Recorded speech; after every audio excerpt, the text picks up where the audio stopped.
Hi everyone, ತುಂಬನೇ health benefit ಇರೋ ಬೇಬಿಕಾರ್ನಿಂದ baby corn masala ಹೇಗೆ ಮಾಡೋದು ಅಂತ ತೋರಿಸ್ಕೊಡ್ತಾ ಇದ್ದೀನಿ. ನಿಜವಾಗ್ಲೂ ತುಂಬನೇ ಸಿಂಪಲ್ಲಾಗಿ ಮಾಡ್ಕೊಳ್ಬೋದಾದ ಒಂದು ರೆಸಿಪಿ. ಇದಕ್ಕೆ ಜಾಸ್ತಿ ಪ್ರಿಪ್ರೇಷನ್ ಮಾಡ್ಕೊಳ್ಳೋವಂಥದ್ದು ಇರಲ್ಲ, ಇನ್ನು ಟೇಸ್ಟ್ ಕೂಡ ತುಂಬನೇ ಚೆನ್ನಾಗಿರುತ್ತೆ. ಚಪಾತಿಗಂತೂ ಬೆಸ್ಟ್ ಕಾಂಬಿನೇಷನ್ ಆಗುತ್ತೆ. ಹಾಗೆ ಕುಲ್ಚಾ, ರೋಟಿ, ನಾನ್ಗೂ ಕೂಡ ತುಂಬನೇ ಚೆನ್ನಾಗಿರುತ್ತೆ. ಹಾಗಿದ್ರೆ ಬನ್ನಿ, ಸಿಂಪಲ್ ಅಷ್ಟೇ ಟೇಸ್ಟಿಯಾಗಿರೋ ಬೇಬಿಕಾರ್ನ್ ಮಸಾಲ ಹೇಗೆ ಮಾಡೋದು ಅಂತ ನೋಡೋಣ. 400 ಗ್ರಾಮ್ ಅಷ್ಟು ಬೇಬಿಕಾರ್ನ್ನ ಚೆನ್ನಾಗಿ ತೊಳ್ಕೊಂಡು ಎಡ್ಜಸ್ನೆಲ್ಲ ತೆಗೆದು ಡಯಾಗ್ನಲ್ಲಾಗಿ ಕಟ್ ಮಾಡಿ ಇಟ್ಕೊಂಡಿದ್ದೀನಿ.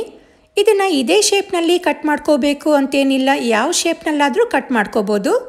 ಇದನ್ನೀಗ ಒಂದು ಪಾತ್ರೆಯಲ್ಲಿ ನೀರು ಕುದಿಲಿಕ್ಕೆ ಇಟ್ಕೊಂಡಿದ್ದೆ, ಅದಕ್ಕೆ ಹಾಕಿ ಇದ್ರ ಜೊತೆ ಸ್ವಲ್ಪ ಉಪ್ಪು ಹಾಕಿ ಮಿಕ್ಸ್ ಮಾಡಿ ಒಂದು 5 ನಿಮಿಷ ಚೆನ್ನಾಗಿ ಕುದಿಲಿಕ್ಕೆ ಬಿಡೋಣ. ಇದು ಕುದಿಯೋ ಅಷ್ಟರಲ್ಲಿ ಒಂದು ಮಿಕ್ಸಿ ಜಾರ್ನಲ್ಲಿ ಮೀಡಿಯಮ್ ಸೈಜ್ದು 3 ಹಣ್ಣು ಟೊಮ್ಯಾಟೋನ ಹಾಕ್ಕೊಂಡು ಗ್ರೈಂಡ್ ಮಾಡಿ ಟೊಮ್ಯಾಟೊ ಪ್ಯೂರಿ ಮಾಡ್ಕೊಳ್ಳೋಣ. ಹಾಗೆಯೇ ಇಲ್ಲಿ ನಾನು 2 ಟೇಬಲ್ ಸ್ಪೂನಷ್ಟು ಬೇಬಿ ಗೋಡಂಬಿನ ನೆನೆಸಿಟ್ಕೊಂಡಿದ್ದೀನಿ. ನೀವು ಬೇಕಾದರೆ ಒಂದು 10ರಿಂದ 12 ಗೋಡಂಬಿನ ತೊಗೋಬೋದು. ಇದನ್ನು ಕೂಡ ನೈಸಾಗಿ ಗ್ರೈಂಡ್ ಮಾಡಿ ಈ ರೀತಿ ಪೇಸ್ಟ್ ಮಾಡಿ ಇಟ್ಕೊಳ್ಬೇಕು.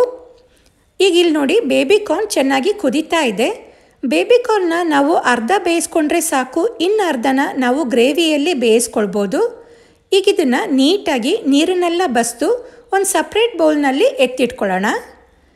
ಈಗ ಒಂದು ಪ್ಯಾನ್ನಲ್ಲಿ 4 ಟೇಬಲ್ ಸ್ಪೂನಷ್ಟು ಎಣ್ಣೆ ಕಾಯಿಸಿ, ಎಣ್ಣೆ ಕಾದ್ಮೇಲೆ ಇದಕ್ಕೆ ಅರ್ಧ ಇಂಚು ಚಕ್ಕೆ, 4 ಲವಂಗ, 2 ಏಲಕ್ಕಿ, 1 ಟೀ ಸ್ಪೂನ್ ಜೀರಿಗೆ ಹಾಕಿ ಒಂದು 30 ಸೆಕೆಂಡ್ ಫ್ರೈ ಮಾಡ್ಕೊಳ್ಳೋಣ. ನಂತರ ಇದಕ್ಕೆ 3 ಮೀಡಿಯಮ್ ಸೈಜ್ದು ಈರುಳ್ಳಿನ ಚಿಕ್ಕದಾಗಿ ಹೆಚ್ಕೊಂಡಿರೋದನ್ನು ಹಾಕಿ ಈರುಳ್ಳಿನ ಚೆನ್ನಾಗಿ ಫ್ರೈ ಮಾಡ್ಕೊಳ್ಬೇಕು. ಈರುಳ್ಳಿ ಎಲ್ಲ ಸ್ವಲ್ಪ ಬ್ರೌನ್ ಕಲರ್ ಆಗೋ ತನಕ ಫ್ರೈ ಮಾಡ್ಕೊಂಡ್ಮೇಲೆ ಇದಕ್ಕೆ 3 ಹಸಿಮೆಣಸನ್ನು ಮಧ್ಯ ಸೀಳಿರೋದನ್ನು ಹಾಕಿ 2 ಟೀ ಸ್ಪೂನಷ್ಟು ಶುಂಠಿ ಬೆಳ್ಳುಳ್ಳಿ ಪೇಸ್ಟ್ ಹಾಕಿ ಶುಂಠಿ ಬೆಳ್ಳುಳ್ಳಿದೆಲ್ಲ ಹಸಿ ವಾಸನೆ ಹೋಗೋ ತನಕ ಫ್ರೈ ಮಾಡ್ಕೊಳ್ಬೇಕು. ಇದೆಲ್ಲ ಚೆನ್ನಾಗಿ ಫ್ರೈ ಆದಮೇಲೆ 1 ಟೀ ಸ್ಪೂನ್ ಜೀರಿಗೆ ಪುಡಿ, 1 ಟೀ ಸ್ಪೂನಷ್ಟು ಕೊತ್ತಂಬರಿ ಪುಡಿ, 2 ಟೀ ಸ್ಪೂನ್ ಖಾರದ ಪುಡಿ, ರುಚಿಗೆ ತಕ್ಕಷ್ಟು ಉಪ್ಪು, 1/4 ಟೀ ಸ್ಪೂನ್ ಅರಿಶಿಣ ಹಾಕಿ ಮಸಾಲೆಗಳನ್ನೆಲ್ಲ ಒಗ್ಗರಣೆ ಜೊತೆ ಮಿಕ್ಸ್ ಮಾಡ್ಕೊಳ್ಳೋಣ. ಇದೆಲ್ಲ ಚೆನ್ನಾಗಿ ಮಿಕ್ಸ್ ಆದಮೇಲೆ ನಾವು ಟೊಮ್ಯಾಟೋನ ಗ್ರೈಂಡ್ ಮಾಡಿಕೊಂಡು ಟೊಮ್ಯಾಟೊ ಪ್ಯೂರಿ ಮಾಡ್ಕೊಂಡಿದ್ವಲ್ಲ, ಅದನ್ನು ಹಾಕಿ ಚೆನ್ನಾಗಿ ಮಿಕ್ಸ್ ಮಾಡಿ ಟೊಮ್ಯಾಟೋದು ಹಸಿ ವಾಸನೆ ಎಲ್ಲ ಹೋಗಿ ಟೊಮ್ಯಾಟೊದಲ್ಲಿರೋ ನೀರಿನ ಅಂಶ ಎಲ್ಲ ಹೋಗಿ ಈ ರೀತಿ ಡ್ರೈ ಆಗೋ ತನಕ ಒಂದು 2 ನಿಮಿಷ ಚೆನ್ನಾಗಿ ಫ್ರೈ ಮಾಡ್ಕೊಳ್ಬೇಕು. ನಂತರ ಇದಕ್ಕೆ ಅರ್ಧ ಬೇಯಿಸಿ ಎತ್ತಿಟ್ಕೊಂಡ ಬೇಬಿಕಾರ್ನ್ನ ಹಾಕಿ ಈ ಮಸಾಲೆ ಜೊತೆ ಬೇಬಿಕಾರ್ನ್ನ ಚೆನ್ನಾಗಿ ಮಿಕ್ಸ್ ಮಾಡ್ತಾ 1 ನಿಮಿಷ ಫ್ರೈ ಮಾಡ್ಕೊಳ್ಳೋಣ. ನೋಡಿ, ಈ ಮಸಾಲೆ ಬೇಬಿಕಾರ್ನ್ಗೆ ಎಷ್ಟು ನೀಟಾಗಿ ಕೋಟ್ ಆಗಿದೆ ಅಂತ.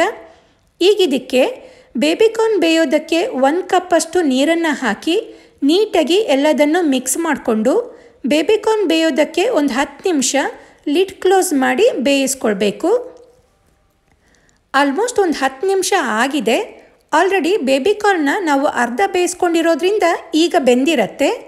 ಬೇಬಿಕಾರ್ನ್ನ ಚಾಕುವಲ್ಲಿ ಕಟ್ ಮಾಡಿದಾಗ ನೀಟಾಗಿ ಕಟ್ ಆಗತ್ತೆ ಅಂದರೆ ಬೇಬಿಕಾರ್ನ್ ಬೆಂದಿದೆ ಅಂತ. ಈಗ ಇದಕ್ಕೆ ಗೋಡಂಬಿನ ಗ್ರೈಂಡ್ ಮಾಡಿ ಪೇಸ್ಟ್ ಮಾಡ್ಕೊಂಡಿದ್ದನ್ನು ಹಾಕಿ ಎಲ್ಲದನ್ನು ನೀಟಾಗಿ ಮಿಕ್ಸ್ ಮಾಡಿ ಮೀಡಿಯಮ್ ಫ್ಲೇಮ್ನಲ್ಲಿ ಒಂದು 10 ನಿಮಿಷ ಕುದಿಸ್ಕೊಳ್ಬೇಕು. ಗೋಡಂಬಿ ಪೇಸ್ಟ್ ಹಾಕೋದ್ರಿಂದ ಗ್ರೇವಿಗೆ ಥಿಕ್ನೆಸ್ ಕೊಡುತ್ತೆ ಮತ್ತು ಟೇಸ್ಟ್ ಕೂಡ ತುಂಬ ರಿಚ್ ಆಗಿರುತ್ತೆ. ಗ್ರೇವಿ ಕುದ್ದಾದಮೇಲೆ ಕೊನೆಯದಾಗಿ ಇದಕ್ಕೆ 1 tablespoon garam masala powder, 1 tablespoon kasuri methi ಹಾಕಿ ಚೆನ್ನಾಗಿ ಮಿಕ್ಸ್ ಮಾಡಿ ಕಸೂರಿ ಮೇಥಿ ಗರಂ ಮಸಾಲದು ಫ್ಲೇವರೆಲ್ಲ ಈ ಗ್ರೇವಿ ಅಬ್ಸಾರ್ಬ್ ಮಾಡ್ಕೊಳ್ಳೋಕ್ಕೆ ಒಂದು 2 ನಿಮಿಷ ಲೋ ಫ್ಲೇಮ್ನಲ್ಲಿ ಲಿಡ್ ಕ್ಲೋಸ್ ಮಾಡಿ ಬೇಯಿಸ್ಕೊಳ್ಳೋಣ. ಒಂದು 2 ನಿಮಿಷ ಆದಮೇಲೆ ಗ್ರೇವಿ ಎಲ್ಲ ಚೆನ್ನಾಗಿ ಬೆಂದಿದೆ. ಕಲರ್ ಕೂಡ ಎಷ್ಟು ಚೆನ್ನಾಗಿ ಕಾಣಿಸ್ತಾ ಇದೆ ನೋಡಿ. ಕೊನೆಯದಾಗಿ ಇದಕ್ಕೆ ಹೆಚ್ಕೊಂಡಿರೋ ಕೊತ್ತಂಬರಿ ಸೊಪ್ಪನ್ನು ಹಾಕ್ಕೊಂಡ್ರೆ ತುಂಬಾ ಫ್ಲೇವರ್ಫುಲ್ಲಾದ ರಿಚ್ ಟೇಸ್ಟ್ ಕೊಡೋ ಬೇಬಿಕಾರ್ನ್ ಮಸಾಲ ರೆಡಿ ಆಗತ್ತೆ. ತುಂಬಾ ಈಸಿಯಾಗಿ ಮಾಡ್ಕೊಳ್ಬೋದು, ಟೇಸ್ಟ್ ಕೂಡ ತುಂಬಾ ಚೆನ್ನಾಗಿರುತ್ತೆ. ಚಪಾತಿಗಂತೂ ಬೆಸ್ಟ್ ಕಾಂಬಿನೇಷನ್. ಖಂಡಿತ ನೀವು ಮನೆಯಲ್ಲಿ ಟ್ರೈ ಮಾಡಿ ಹೇಗಿತ್ತು ಅಂತ ಕಮೆಂಟ್ ಮಾಡಿ ತಿಳಿಸಿ. ಈ ರೆಸಿಪಿ ನಿಮಗೆ ಇಷ್ಟ ಆದರೆ ವಿಡಿಯೋಗೆ ಲೈಕ್ ಕೊಡಿ, ಶೇರ್ ಮಾಡಿ. ನನ್ನ ಚಾನಲ್ನ ಇನ್ನೂ ಸಬ್ಸ್ಕ್ರೈಬ್ ಮಾಡ್ಕೊಂಡಿಲ್ಲ ಅಂದರೆ ಸಬ್ಸ್ಕ್ರೈಬ್ ಮಾಡ್ಕೊಳ್ಳಿ. ಹಾಗೆ ಇನ್ನೂ ಹೊಸ ರೆಸಿಪಿಗಳಿಗೆ ನನ್ನ ಚಾನಲ್ನ ಫಾಲೋ ಮಾಡೋದನ್ನು ಮರಿಬೇಡಿ. Thank you.